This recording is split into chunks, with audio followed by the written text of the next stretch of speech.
හයි කොහමද? හැමෝටම සුබ දවසක්. ඔයාලට දැන් මම කැන්ඩල්ස් වැක්ස් ගැන කියලා දුන්නනේ. දැන් අපි පැරෆින් වැක්ස් එකකට සාමාන්‍ය අනිත් වැක්ස් වලට ඕනේ නැහැ. පැරෆින් වැක්ස් වලට අපි ස්ටීරික් ඇසිඩ් දානවා. ඔයාලත් දානවා ඇති හදන කට්ටිය නම් දන්නවා. සාමාන්‍යයෙන් පැරෆින් වැක්ස් ග්‍රෑම් 100කට ස්ටීරික් ඇසිඩ් ග්‍රෑම් 5යි 15යි අතර තමයි දාන්නේ ග්‍රෑම්. වැඩිපුර දාගන්නත් හොඳ නැහැ. මොකද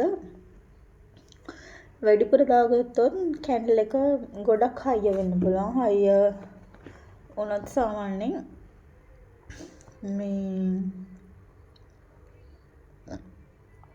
කැන්ඩල් එක පත්තු වෙන්නේ නැතුව තියෙන්නත් පුළුවන්. මට එහෙම කියන්න තරම් මිස්ටේක් එකක් මට වෙලා නැති නිසා මම කියන්නේ අර ගානට දාගත්තම ඇති.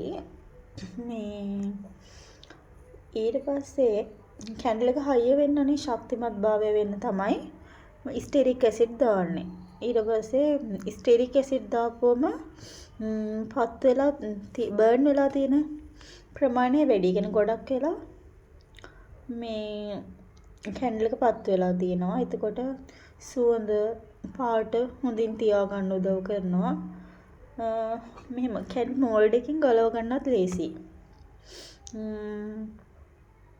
ඊට පස්සේ මේක පිලර් කැන්ඩල්ස් වලට, බබල් කැන්ඩල්ස්, ෆ්ලෝරල් කැන්ඩල්ස් අර මම පෙන්නුවේ වලට මේ ඒ වගේ වලට යූස් කරන්න පුළුවන්. ඒක තමයි කියන්න ගත්තේ. ඔයාලට තව මොනවා හරි දැනගන්න ඕන නම් මේ හැබැයි ස්ටීරික් ඇසිඩ් අපිට මේ කියන්නේ අපි හાર્ඩ් සෝයි වැක්ස් යූස් කරනවානේ ඒවට ඕනේ නැහැ. අනිත් එක පැරෆින් වැක්ස් මේ අපිට ග්ලාස් වලට යූස් කරන්න බෑ. මොකද පැරෆින් වැක්ස් කියන්නේ පුපුරන්න පුළුවන් රත් වෙනකොට. ග්ලාස් එක පුපුරලා අනතුරක් වෙන්න පුළුවන්. ඒ නිසා අපි පැරෆින් වැක්ස් ග්ලාස් කැන්ඩල් වලට යූස් කරන්නේ නැහැ. ඒක ඔයාලා මතක තියාගන්න ටිකක්. අනිත් ඒවා නම් අවුලක් නැහැ. සෝය වැක්ස් එතකොට හાર્ඩ් සෝය වැක්ස් ඒව ගෙන්නම් එහෙම ප්‍රශ්නයක් වෙන්නේ නැහැ. අර පැරෆින් වැක්ස් එහෙමයි. ඒක තමයි කියන්න තියෙන්නේ.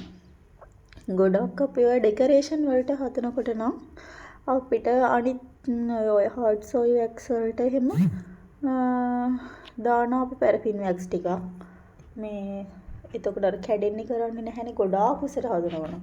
අපි ඉතින් එහෙම ගොඩාක් උසට කැන්ඩල්ස් හදන්නේ නැහැනේ. එහෙම ලොකුවට ඩෙකරේෂන් යන්නෙත් නැති නිසා ඒක ප්‍රශ්නයක් නැහැ. මම හිතනවා ඔයාලට තේරෙන්න ඇති කියලා. ස්ටීරික් ඇසිඩ් ටිකක් මම ඔයාලට මේ ගමන් පෙන්නන්න. ඔයාලම පෙන්නේද දන්නේ. මේ තියෙන්නේ මේක නිකන් සීනියට වගේ.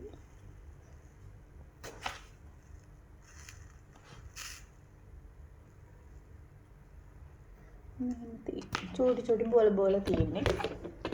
එහෙම තමයි. ඔයාලට තව මොනවා හරි දැනගන්න ඕන නම් කමෙන්ට් එකක් දාන්න. ගිහින් එන්නම්.